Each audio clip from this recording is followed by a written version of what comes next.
All right, so here's an oldie but a goodie. So this U.S. Drug Enforcement Administration's officer, a DEA officer, stopped in unexpectedly at a ranch in the Florida Panhandle. And he got out of his black unmarked SUV, and he walked up sternly to the old rancher and said, "I need to inspect your land for illegal drugs right now." The rancher was pretty cool, and he said, "Sure, of course. But just one thing, don't go in that field in the back corner." And the DEA officer said, "Mister, I have the authority of the federal government with me." And he takes out his badge, and he says, "You see this badge? This badge says that I'm allowed to go wherever I wish on any land, no questions asked, no answers given. Do I make myself clear? Do you understand what this badge means?" He said, "Yes, sir." And he nodded, and he just walks away. So about 15 minutes later, the DEA officer is running for his life, running from the rancher's prize bull. And he's gaining on him. He's trying to run towards the fence, but you could just tell he's going to get gored. And so he's screaming and yelling, "Help, help." And the old rancher drops his tools, moves towards the fence, and he yells, "Your badge! Show him your badge! Show him your badge!" So, all right. So this week I was reading an article, and it was called How to Be Happy. And the author said there are two ways to be happy. The first one is stop looking for happiness. Because we all look for happiness in our lives. We all look for things that please us, things we like. We like things to go our way, achieve what we want and create certain conditions. And when we don't get it, when we get it, we're happy. And when we don't, we're not as happy. Happiness can be really quite fleeting, and it can be very difficult, especially when things aren't going well, to experience the enduring happiness that we sometimes look for, or often look for. And the second thing she said that is the important way to happiness and to be happy is to find fulfillment instead. Because fulfillment is deeper. Fulfillment is about meaning. It is about purpose. It is about intention. It is about living from an inner-centered place within ourselves. She says fulfillment is actually better and easier and healthier for us than trying to always pursue being happy. Today we're going to start a 4-week series entitled The Foundation of Fulfillment. On a scale of 1 to 10, I want you to think, how fulfilled are you in your life right now? How fulfilled are you in your work? How fulfilled are you in your relationship? How fulfilled are you with yourself? And what would need to be different for you to feel more fulfilled in any or all of those areas? Fulfillment is something we all need to find on our own. But I truly believe that there are certain foundational principles that we have to use to really build a more fulfilling life for ourselves. So we're going to look at the first two. We're going to look at 2 for the next 4 weeks. And the first one is the absolute foundation of fulfillment, I believe, is faith. I want you to think about faith. What does faith mean to you? What role does faith play in your life currently?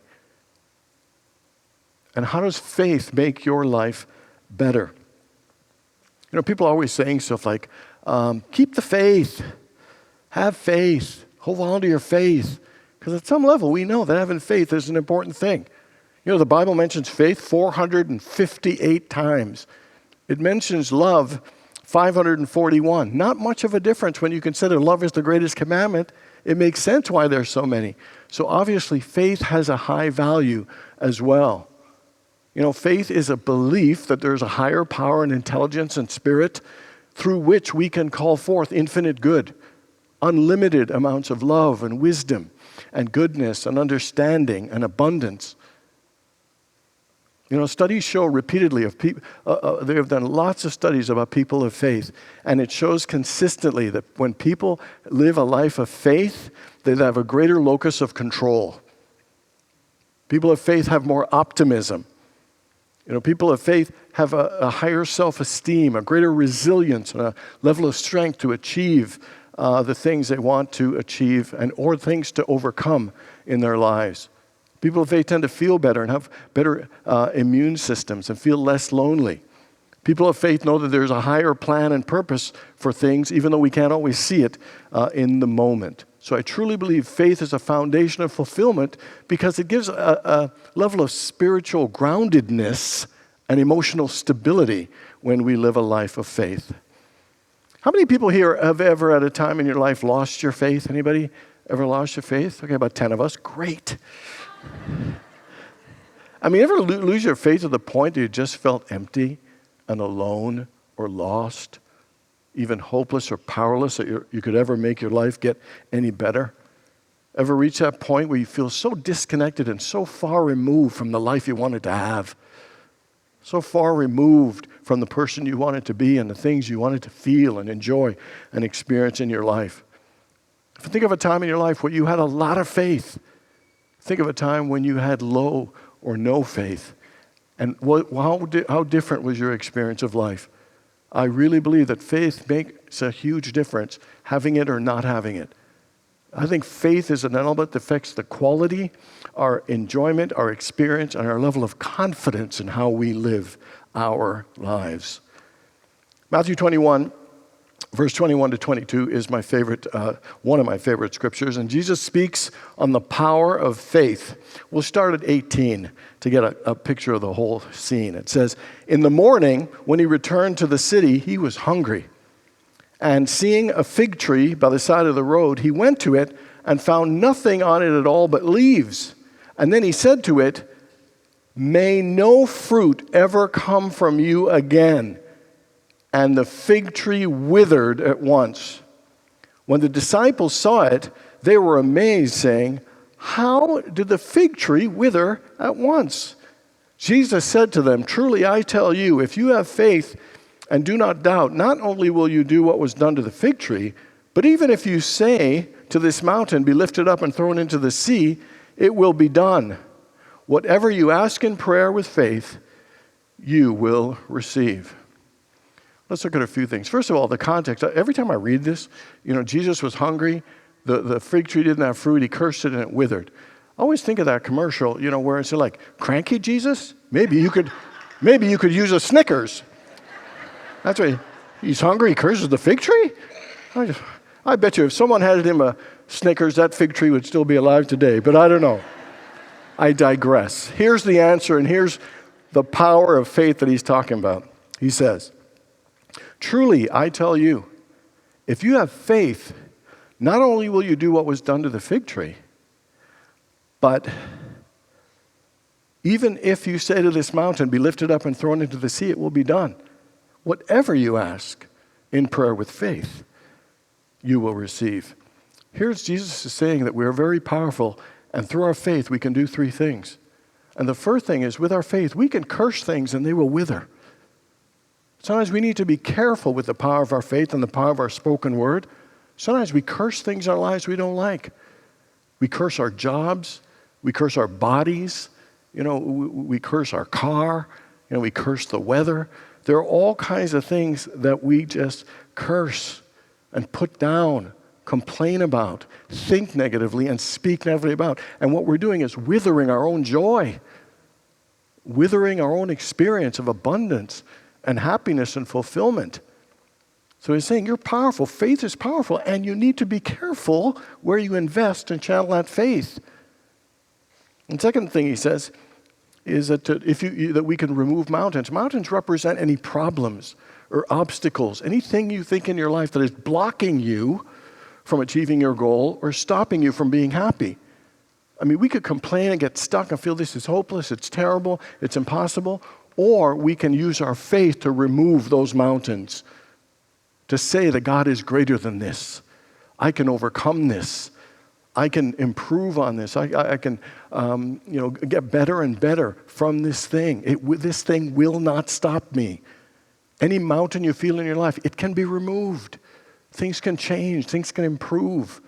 And that is a powerful investment of our faith in not letting those mountains stay there, or even believe that they'll always be there, but having the faith to know that we can remove them, that they can be removed.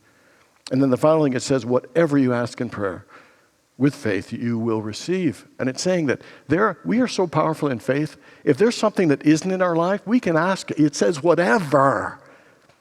relationship, health, energy, financial improvement, whatever it is in your life, whatever it is that you desire, you can call it forth. That you can invest your faith to know that it's possible, that it is available, and that you are worthy of it. Jesus is showing here the power of faith, that we have it, and it's how we use it and invest it. The warning to don't curse things. Be intentional and careful how you speak your words. You can remove mountains and obstacles, and you can call forth anything you want with faith. I'm going to reread this again. I want to emphasize the word for a specific reason. So here we go.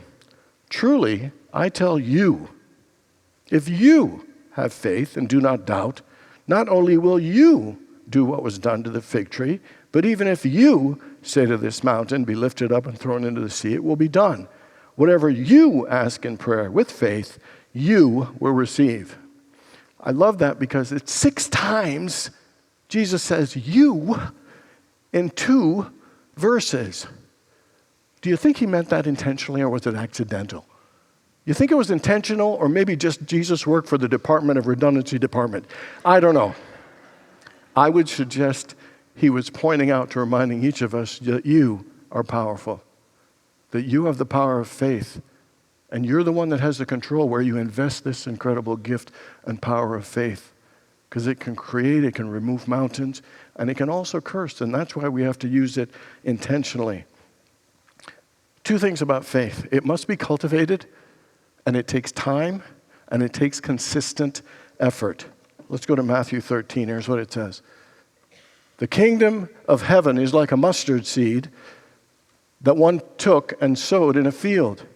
It is the smallest of seeds, but when it has grown, it is the greatest of shrubs and becomes a tree, so that birds of the air come and make nests in their branches. You always hear the stuff, just the faith of a side of a mustard seed. Don't we say stuff like that? Well, here, that's not the point. Here's the point. The point is this small mustard seed can grow to a great shrub and tree. That it's about a growing faith is what it's talking about. That we have a responsibility to grow our faith. And look, it says it grows until birds of the air come and they can nest. And what it means is when you grow your faith, it will support your dreams, your ideas, your goal. When you build a strong faith, it will support all these activities and things that we want to call forth into our lives. So we need to grow our faith. And why do you think we need to grow our faith? Other than to have it support our dreams, to have the faith to overcome and the faith to do these things. The second reason we need to keep cultivating our faith is because the greatest challenge and enemy to our faith is, I'll tell you, fear. How many people have ever let fear creep into your mind and had fearful thoughts? Anybody? All right, like there are 30 people now. We're building up the momentum. I can feel it. I bet if every single one of us has allowed fear to stop us from pursuing a dream. I bet every one of us has allowed fear to keep us from asking for what we want. Every one of us has allowed fear to prevent us from speaking up or being honest or sharing our feelings. Now, there are all kinds of things human beings fear. It's amazing. We fear failure. We fear success. We fear intimacy, and we fear rejection. We fear open places. We fear closed places. I mean, we have all kinds of, we've not a category, phobias, to name all the fears that we fear. And there are hundreds. We're afraid of spiders. We're afraid of snakes. We're afraid of heights. We're afraid of public speaking. I looked up some phobias. These are real phobias. I mean, to show how many fears that we have out there. If it's out there, we got a fear of it. One is called globophobia. Everybody know what that is? That's a fear of balloons. Come on, are we scraping the barrel of fear to be afraid of balloons? Another one, papaphobia. Anybody know that? It's a fear of the Pope. It's like, are you kidding? I could see being afraid of a clown, but the Pope? Final one, these are for real, is geliophobia. Geliophobia is the fear of laughter. So now I know, next time I tell a joke and you don't laugh, it's not you don't like it, it's you have a fear of laughter. You have geliophobia. So here's a question. What's your greatest fear in your life right now? And what are the things that you tend to fear? and tend to allow to hold you back from living as full a life as you would like and are meant to live. You know, the Bible mentions fear 336 times because human beings have a propensity to turn to fear. Worries about fear. I mean, thoughts of lack are all about fear, that we're not going to be okay. And you know what it says in the Bible 179 times? It says, fear not. Do not be afraid. It says over and over again. Because we know we have a mind that has a propensity for fear, so it always says, do not be afraid, do not have fear. And here's the line that it's often said the most. Fear not, for I am with you. Fear not, for I am with you. When you know that God is with you, what happens is your faith increases and your fear decreases. If we want to build our fear, grow our fear like a mustard seed, you know, the best way to feed our faith is to spend time with God. Time with the divine, time in the pure presence of Spirit is the way. That's why it says, seek ye first. Seek God with all your heart. Listen to the still small voice. Be still and know that I am God. You know, Paul says, I can do all things through Christ who strengthens me. Jesus said, the Father and I are one. You know, Paul said we live and move and have our very being in God. It is when we get to that awareness that God is with me now. God is in me and all around me at all times. That's when our faith lifts up and our fears begin to dissipate and get smaller. Fear not, for I am with you. I am not afraid, for God is with me. I am not afraid, for God is with me. Let's say that together.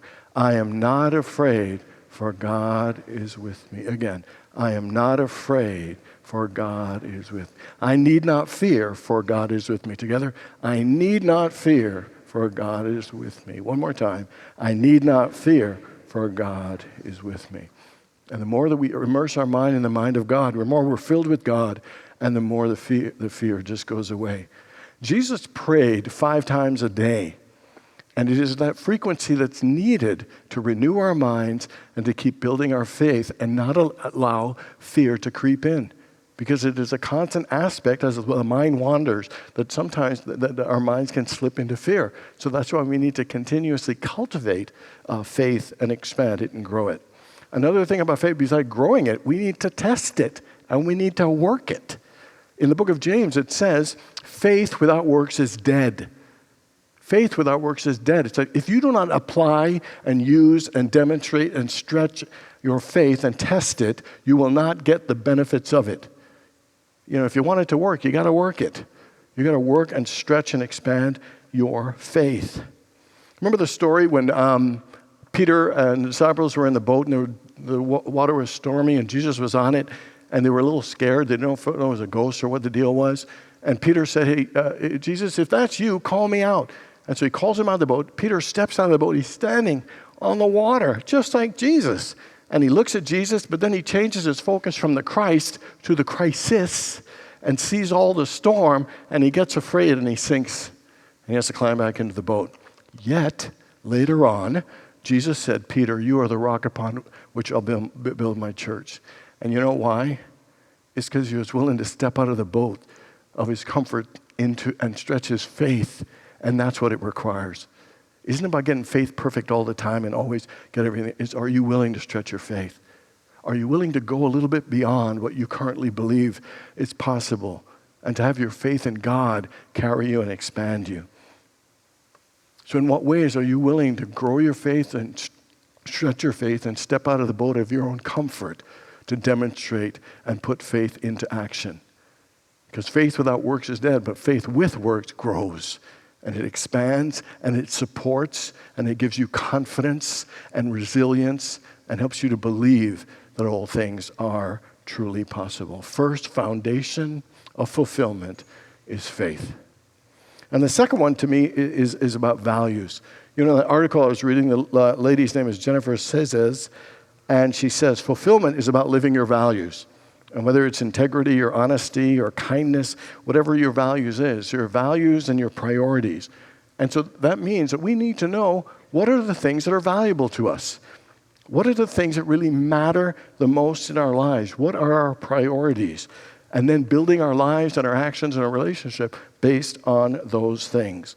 Knowing what our values are, our priorities, what are most important, is a huge thing because we can't do everything with our time. We need to decide with what time we have, what is the most important way to spend the time? Who are the most important people? And that is what helps life be fulfilling. Mark Twain said, the two most important days of your life are the day you were born and the day you discover why. So why are you here? What are the gifts you're meant to share with the world and the difference you are meant to make? What is your purpose? Who have you come here to be? I think these things are important if we want a life of fulfillment, to take time to figure out, what our value is. What do we stand for? What is important and what difference have we come here to make? And sometimes, if we don't know, exploring questions like what gives us the most satisfaction? What gives us the most joy? Because these are important questions to have if we want to have a deeper experience of life and fulfillment. Viktor Frankl, in his fabulous book, Man's Search for Meaning, said, we often ask the question, what is the meaning of life? But he said, but that's the wrong question. The question we should ask is, what meaning do you give to life? So I ask you now, what meaning do you give to life, to your life? What meaning do you give to your relationships? What meaning do you give to your health, your body? All aspects of your life. What meaning do you give to it? Because when we have meaning, then life has more fulfillment. One more quote for fun. Friedrich Nietzsche said this. He said, when you know the why, you can endure anyhow. So when you know your why, and I'm going to categorize the why to be when you know your values, when you know your priorities, when you know your purpose, when you know your meaning, you can endure anyhow. When there are challenges, when there are obstacles, when you've made mistakes, when there are difficulties, that you don't see them as roadblocks. You don't see them as things that make you unhappy or you're doing something wrong. You see it a part of a process of you fulfilling the great life that you've come here to live. You're seeing all these things are part of the journey of fulfilling your why, of why you came here and what you came here to be. And it could be you're doing your work and you know that you are here to provide for your family, or that you're here to help improve the environment, or with animals or children, or whatever it is that gives you a sense of purpose and meaning. It's something that is valuable and important to you. It isn't always your job. Sometimes it is, and sometimes it's not.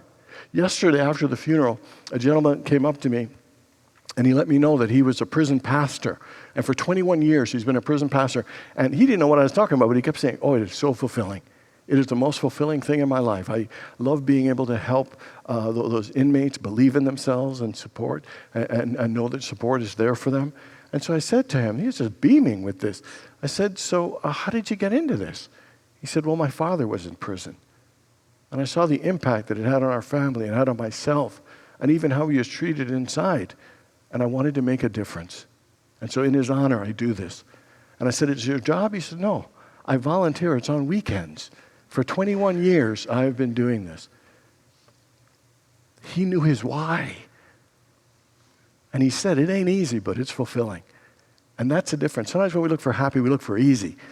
But fulfilling is a deeper level that you are accomplishing and doing something greater than you even thought you could do or meant to do.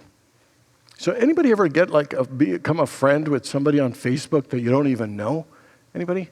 I don't know what it is, but there's this guy I know, his name is Mike, and sometimes I get things that say, so-and-so has accepted your friendship request. I'm thinking, I didn't request anything, but anyway, whatever reason, and he's a young man in his 30s or something, having some tough times. So once in a while, I'll send him a little messenger message, it's took over a year, a little encouragement and support, because he just had some struggles. So about 3 months ago, I didn't really hear from him, 2 or 3 months. And I thought, well, I guess he doesn't want to be friends, or he didn't respond to any of those, and no big deal. And so he just posted something, and it said he said, I've been gone for 75 days because I've been locked up. And while it was hard, it was a real blessing for me. I was homeless, I'm a drug addict, and I had zero motivation to do anything with my life except look for the next high. He said, I've been sober for 80 days now. He said, and another good thing was I went in there and I weighed only 110 pounds, and now I weigh 145. It is amazing what 3 square meals a day can do. I'm living in a sober living place, and I am beginning my healing process. He says, I won't let my life pass me by anymore. He said, now I'm going to live it. I was so inspired. You know why? He found his why. He found his why. Life isn't easy, and it's hard to sometimes be happy, but we can be fulfilled. And fulfillment will bring joy too, but it just puts into perspective that sometimes we have to work through the tough stuff to get to that level of fulfillment. Right now, you are more powerful than you have ever been. You have more experience than you have ever had. You know yourself better than you've ever known yourself. You have more clarity and awareness than you have ever had, which means you have the power more than any time in your life of where to focus and invest your faith. And so I really encourage you to spend time with God. Expand that faith. Let it increase your faith and reduce your fear, to build up your faith from a mustard seed to be, like a strong tree that can support your goals and your dreams and your life. And take time to figure out your why, your values, your priorities, the meaning, and everything that is important to you in your life. Because when you get that clarity and you build that faith, amazing things will happen. Every one of us, let us make a commitment to build on the foundation of fulfillment, and let us start with faith and our values. God bless you all.